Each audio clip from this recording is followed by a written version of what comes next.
Hello students. तो बेटा हम जो है बोर्ड परीक्षा 2024 टारगेट के तहत आपके लिए बहुत महत्वपूर्ण टॉपिक आज स्टार्ट करेंगे, जिसका नाम है संधारित्र एवं धारिता, कैपेसिटर या फिर कंडेंसर एंड कैपेसिटेंस। ये एग्जाम में बेटा बहुत आता है, तो इसे जो है जानने से पहले हम जो है एक चीज सीखते हैं कि चालक क्या होता है। तो बेसिकली बेटा चालक एक ऐसा जो है पदार्थ है जिसमें बहुत सारे मुक्त इलेक्ट्रॉन होते हैं तथा जिसमें विद्युत आसानी से पास हो सकती है। तो बेटा जो है चालक की कुछ प्रॉपर्टी के बारे में बात हम करें, हालांकि चालक की सारी प्रॉपर्टी हम एक मैथ की सहायता से एक्सप्लेन कर सकते हैं, लेकिन अभी हम जो है इसे शॉर्ट में आपको सब बताते हैं। चालक जो है एक ऐसा पदार्थ होता है जो है आवेश को संचित करने के काम में आता है। आवेश को संचित किया जा सकता है इसके द्वारा। दूसरा आप ये समझो कि सर कोई भी चालक है तो उसके अंदर जो है, अगर इस टाइप से कोई चालक है स्फेरिकल, तो उसके अंदर जो है इलेक्ट्रिक फील्ड की वैल्यू 0 होती है, V की वैल्यू कांस्टेंट होती है। तो जितनी वैल्यू इसकी अंदर होगी उतनी ही इसके पृष्ठ पे भी होगी। तथा आप मालूम करो कि साहब इसके पृष्ठ पे इलेक्ट्रिक फील्ड का डायरेक्शन जो है परपेंडिकुलर होता है बेटा। इलेक्ट्रिक फील्ड का डायरेक्शन क्या होता है? लंबवत होता है। ठीक है, तो हमें सीखना है कि कोई भी चालक है अगर उस पर जो है Q आवेश है और जो है अच्छा दूसरा ये भी आप समझो, अगर किसी चालक को बाहर से कोई भी आवेश देते हैं तो मान लीजिए प्लस क्यू आवेश दिया मैंने बाहर से, तो ये प्लस क्यू आवेश जो है इसके जो है पृष्ठ पे ही एक समान रूप से वितरित हो जाता है, इसके अंदर नहीं जाएगा, है ना। अंदर भी होगा तो फौरन बाहर जो है आ जाएगा। तो इसमें देखो जो है अगर कोई भी चालक है उसमें Q आवेश की मात्रा है तो वो हमेशा उसके विभव, चालक के विभव के समानुपाती होता है। तो Q इक्वल टू कुछ कांस्टेंट आएगा प्रोपोर्शनलिटी का, तो उसका नाम C है, तो Q इक्वल टू CV, जहां C जो है क्या है? कंडक्टर की धारिता है, चालक की धारिता है बेटा, चालक की धारिता है।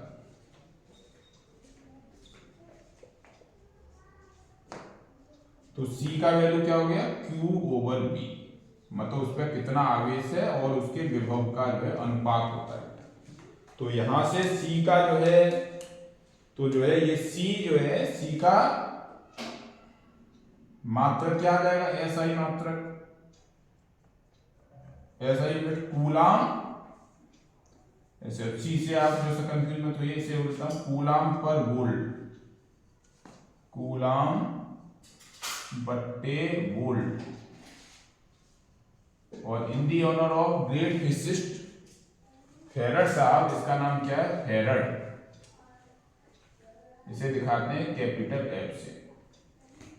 बेटा आपको मैं बताना चाहूंगा फेरड एक बहुत बड़ा मात्रक होता है, इसे प्रैक्टिकली हैंडल करना पॉसिबल नहीं है, तो इसीलिए इसके अन्य जो है छोटे मात्रक रहेंगे।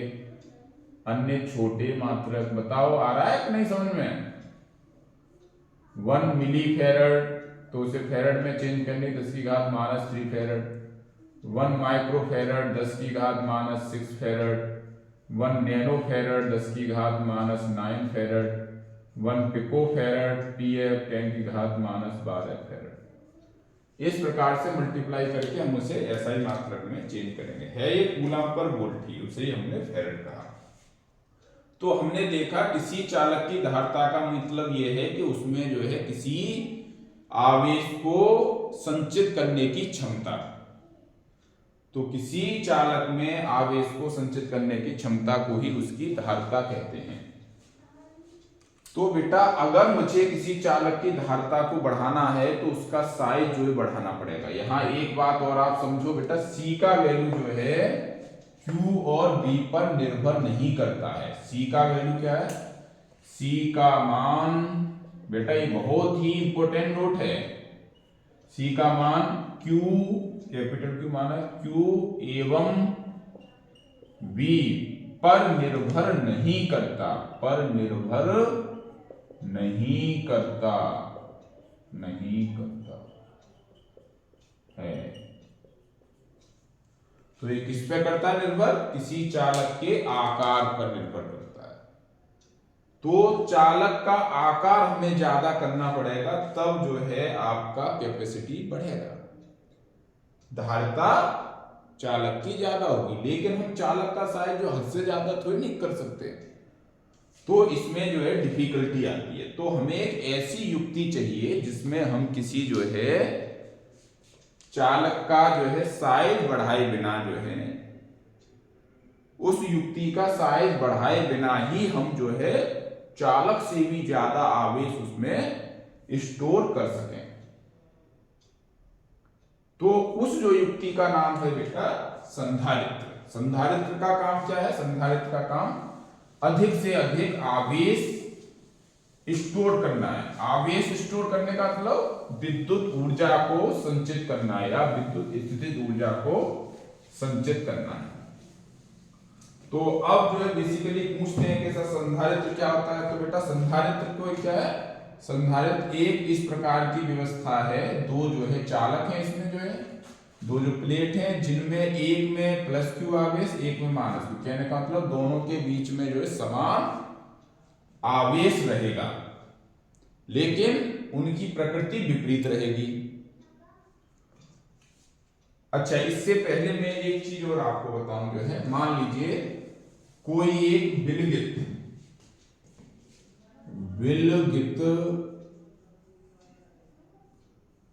चालक की धारिता अगर आप कैलकुलेट करें, विलगित चालक भी मान लीजिए गोली चालक है, गोली चालक की धारिता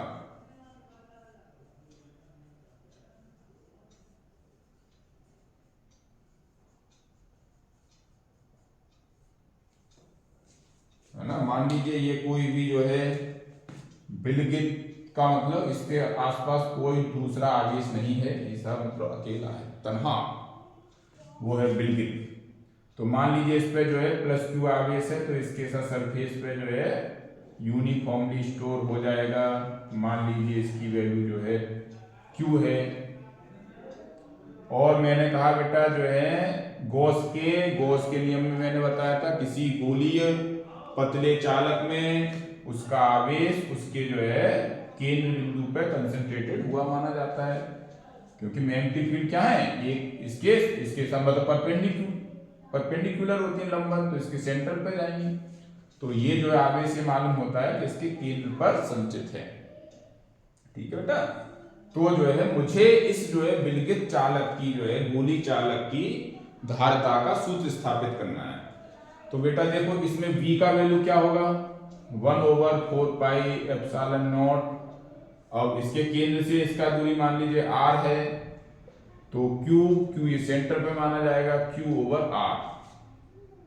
ये इसका V का हो गया सूत्र जो है। अब यहां से देखो Q/V क्या होगा, 4 पाई एप्सिलॉन नॉट r। देखो 4 pi epsilon not V = Q आएगा, तो Q = V 4 pi epsilon not r। तो ये Q/V क्या होता है बेटा, C होता है, अभी बताया मैंने। तो 4 पाई एप्सिलॉन नॉट r। देखो यहां से मुझे मालूम पड़ रहा है कि जो है 4 पाई एप्सिलॉन नॉट तो कांस्टेंट है, तो C directly proportional to R। तो C Q और V पर निर्भर नहीं करता है, बल्कि उसके जो है आकार पर निर्भर करता है। अब C का मान ज्यादा करना है तो हमें आकार का मान भी ज्यादा करना होगा।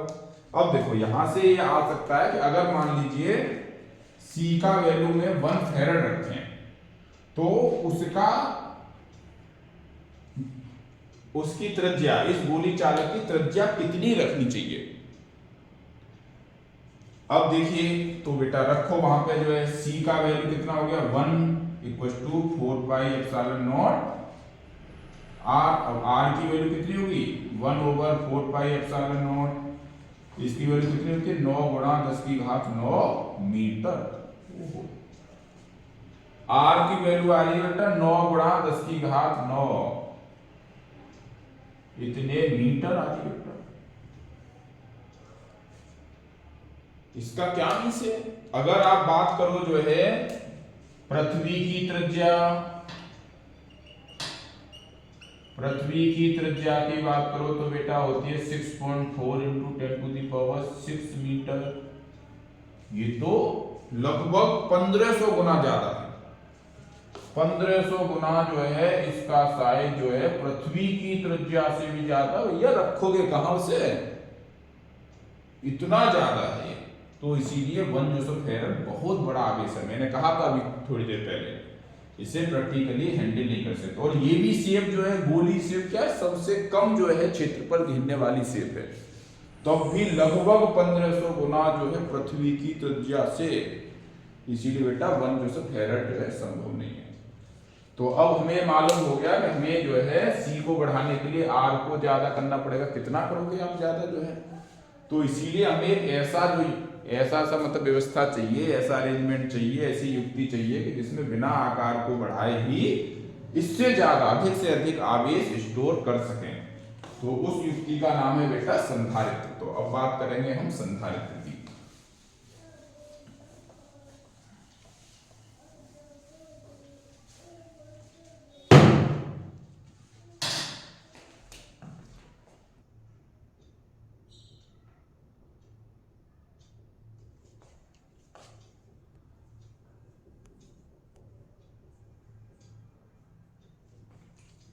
ओके, थोड़ा टेक्निकल प्रॉब्लम।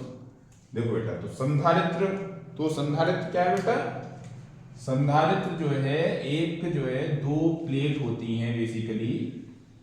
ये सब जो है कई जो है आकार की होती हैं, लेकिन ये दो प्लेट मान लीजिए, इस प्लेट पर जो है इक्वल चार्ज रहेगा, लेकिन एक दूसरे के जो है विपरीत आवेश का रहेगा।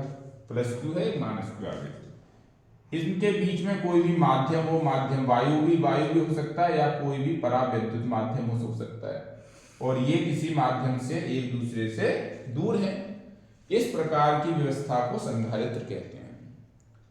तो संधारित्र में हम बेसिकली विभव का मान कम जैसा करके ज्यादा से ज्यादा आवेश उसी विभव पे लाने के लिए दे सकते हैं। तो इस प्रकार से इसमें ज्यादा जो विभव हम जो है ज्यादा जो है विभव देने का मतलब हम ज्यादा आवेश दे सकते हैं।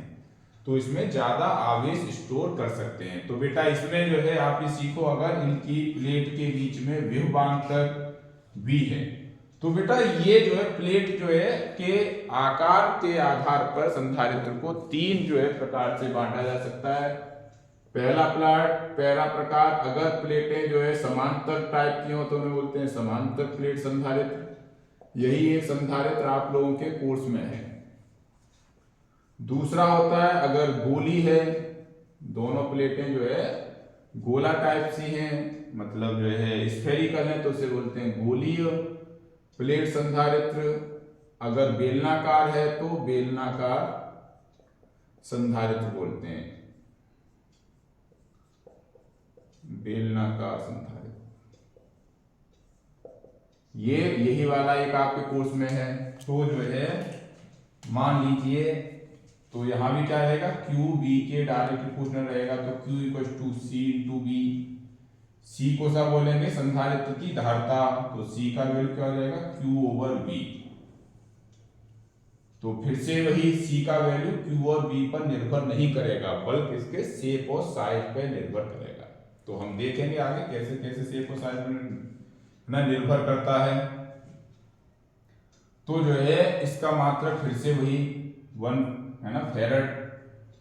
तो कोई जो अगर आपसे पूछ ले 1 फेरेड की डेफिनेशन बताओ,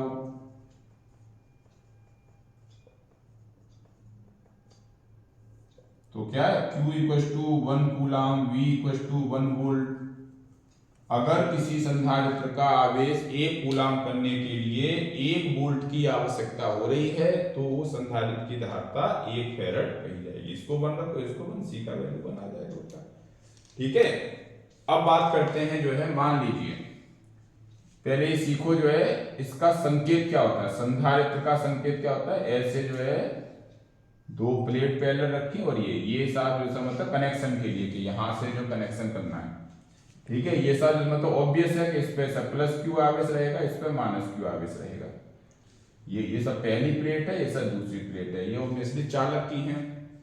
ठीक है। यदि जो मान लीजिए अगर कोई जो है संधारित्र ऐसा है जिसकी धारिता जो बदली जा सकती है, वेरिएबल है, तब जो उसमें सिंपल जो है आप ऐसे जैसा करके इसमें एक जो इस टाइप से एरो जो सब बना देते हैं। एरो का मीन्स क्या है, वेरिएबल संधारित्र, वेरिएबल कैपेसिटी। तो इसकी कैपेसिटी वेरिएबल है, तो इस प्रकार से इसका है संकेत। तो अब मुझे मालूम करना है कि अगर जो है समांतर प्लेट संधारित्र मतलब पैरेलल प्लेट संधारित्र है तो उसकी धारिता क्या होगी, है ना बेटा। देखो इसके लिए समांतर प्लेट मान लीजिए यही है, यही एक समांतर प्लेट संधारित्र है, ठीक है बेटा। तो जो इसमें देखो मान लीजिए ये जो प्लेट है इसका हर एक प्लेट का एरिया ए है, इन प्लेट के बीच की डिस्टेंस डी है, ऑब्वियसली प्लेट के बीच में विभवांतर भी बी है, क्यू इस पे जो है कुल आवेश है। तो देखना है बेटा जो है मुझे सी का एक्सप्रेशन ड्राइव करना है, ये बहुत आता है एग्जाम में बहुत आता है। अब ये देखना है मुझे कि इन जो है संधारित्र के बीच में इलेक्ट्रिक फील्ड इंटेंसिटी, विद्युत क्षेत्र की तीव्रता कितनी होगी। तो देखो बेटा ये जो है प्लेन शीट है ना, इनफाइनाइट समतल प्लेन शीट है। तो जो है इसके लिए ई का सूत्र मुझे मालूम है क्या होता है, सिग्मा ओवर 2 एप्सिलॉन नॉट, है ना। सिग्मा क्या है, इन दोनों पे जो है सिग्मा आवेश पृष्ठ घनत्व है। तो आप देखो जो है ये पॉजिटिव प्लेट है, यहाँ पे +1 होगा, इस पॉइंट पे देखो +1 कूलम प्लस का है तो बाहर की ओर होगा, नेगेटिव है तो नेगेटिव की ओर जाएगा। तो ये E1 E2 दोनों क्या हो जाएंगे, सम। तो टोटली क्या हो जाएगा, सिग्मा ओवर 2 एप्सिलॉन नॉट। तो क्या हो गया बेटा 2 सिग्मा ओवर 2 एप्सिलॉन नॉट, 2 से 2 कैंसिल, तो क्या होगा answer sigma over epsilon naught. E का वैल्यू आ गया, E equals to sigma over epsilon naught, equation number 1। लेकिन सिग्मा क्या होता था मैंने, Q ओवर ए, मान लीजिए इस पे आवेश Q है तो Q ओवर ए, इक्वेशन नंबर 2। ओके, रख दो यहाँ समीकरण 1 व 2 से। तो E का वैल्यू क्या हो गया बेटा, Q over A epsilon naught, equation number 3। अब ये देखिए बेटा जो है E का वैल्यू होगा क्या, E का वैल्यू क्या होता है, E और V में बेटा संबंध होता है E equal to V over R। तो यहां D है तो D हो गया। ये जो है जब जो इसके अंदर यूनिफॉर्म इलेक्ट्रिक फील्ड होता है। अगर यूनिफॉर्म इलेक्ट्रिक फील्ड नहीं होता तो E का वैल्यू क्या होता है, -dV over dr, del V over del R होता है। ये सूत्र होता है, इसे बोलते हैं बेटा विभव प्रवणता, पोटेंशियल ग्रेडियंट। तो जो है यहां रखो E का वैल्यू क्या हो गया बेटा, सॉरी E का वैल्यू होता है V into D, sorry V over D, ठीक है, V ओवर डी। तो जो है यहां रखो बेटा E का वैल्यू क्या हो गया, V इन over D equal to Q over A epsilon naught. अब देखिए बेटा मुझे चाहिए वैल्यू जो है V का, तो V इक्वल टू क्या हो गया, Q D over A epsilon naught. अब जो यहां से देखो Q बाई V की value A epsilon not over D, और Q बाई V क्या है, C है। तो बेटा लिख देता हूं, यहां देखो Q बाई V क्या है, C है, तो C की वैल्यू क्या होगी, ये देखो Q बाई V C है, तो A epsilon not over D। यहां से मुझे मालूम हुआ कि C जो है डायरेक्टली प्रोपोर्शनल टू A है, एरिया ज्यादा होगा तो C की वैल्यू ज्यादा होगी, और दूरी के जो है विलोमानुपाती है, दूरी कम होगी तो कैपेसिटर ज्यादा होगा। और उसके अंदर रखा माध्यम वायु है तो एप्सिलॉन नॉट आया। यदि जो माध्यम मान लीजिए कोई माध्यम है, इसे बेटा हटाऊं, यदि कोई माध्यम उपस्थित हो, अगर प्लेटों के बीच में कोई माध्यम उपस्थित है जिसका जो है परावर्तितांक k है, तो फिर क्या हो जाएगी, C का वैल्यू A एप्सिलॉन नॉट के इंटू ओवर डी।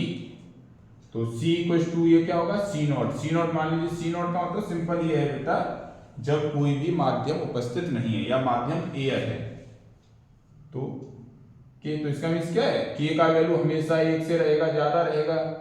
के का वैल्यू एक होता है वायु के लिए फॉर एयर या फिर निर्वात के लिए। तो अगर कोई माध्यम रहेगा के का वैल्यू हमेशा एक से ज्यादा है, इसका मतलब सी मान लो ये एम है मीडियम के साथ, है ना, तो सी एम हमेशा सी नॉट से ज्यादा रहेगा।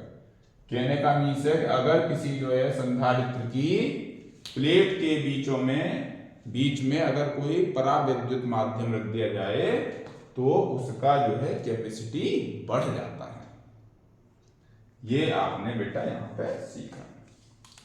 कैपेसिटी बढ़ जो है इसीलिए जाता है क्योंकि उसके बीच में इलेक्ट्रिक फील्ड क्या हो जाता है, कम। ओके, इलेक्ट्रिक फील्ड घट के क्या हो जाता है, ई नॉट बाई के।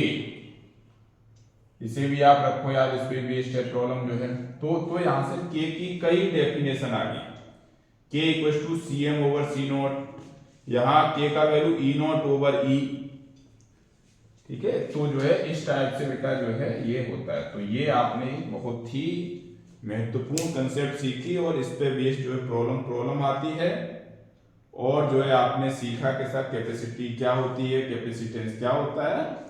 तो आप इसे जो है अच्छे से सब जो है सीखिए और याद कीजिए। ठीक है, थैंक यू बच्चों।